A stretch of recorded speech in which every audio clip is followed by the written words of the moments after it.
There are estimates in some studies that up to 90% of children have some dysregulated breathing, and that patients with actual sleep apnea are misdiagnosed or missed up to 80% of the time. Wow. So I will tell you anecdotally in my practice, it's very rare for me to see a child that is coming in without some sort of either skeletal facial, cranial-facial growth discrepancy or a breathing abnormality. They have some sort of sleep imbalance, sleep hygiene issue, or breathing dysfunction. So it's really, really common. It gets to be a bit overwhelming, but it is part of my passion is to really help these families unpack what can be a very overwhelming concept in knowing where to start. And so we know if we can address things early, sometimes even in infancy, that we can course correct, and it can be a lot easier for the trajectory of the child to optimize growth and development and their hormone development, and also behavioral issues that can happen as they get older from chronic sleep deprivation. What do you think is the root cause behind so many children now suffering from smaller airway and smaller mouth and all of the associated pathology? Yeah, I love this question. It is hard to say it's just one thing. But if we look ancestrally from an evolutionary standpoint and looking back on when did this all go sideways? You can look at the industrialized revolution, but then the agricultural revolution before that, and even the advent of fire. It comes down to chewing and mastication, and James speaks to this a lot in his book.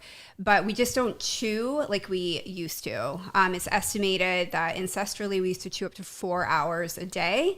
And now with ultra-processed foods and smoothies and pouches and soft mac and cheese and things of this nature, we just aren't chewing enough. And we do know that form follows function, and that in the battle between muscle and bone, muscle always wins. And so there is so much with facial development that happens through our tongue, which is a huge muscle, and how we're chewing and swallowing.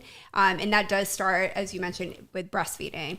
So, some families aren't able to, some women aren't able to breastfeed, but if you can, that is our biggest advice, to get the ball rolling into optimal craniofacial respiratory development, because it is a complex. How our face and our jaws grow affects how we breathe. So you could argue it starts in utero, even by what you're eating nutritionally.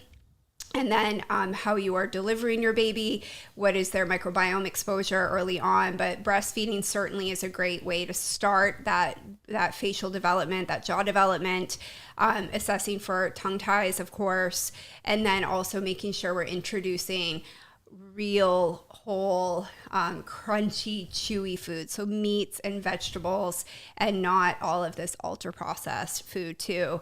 Weston Price, many of us have heard of him. He speaks to this also, that we used to have large enough jaws to accommodate all 32 of our teeth, and now our jaws are shrinking.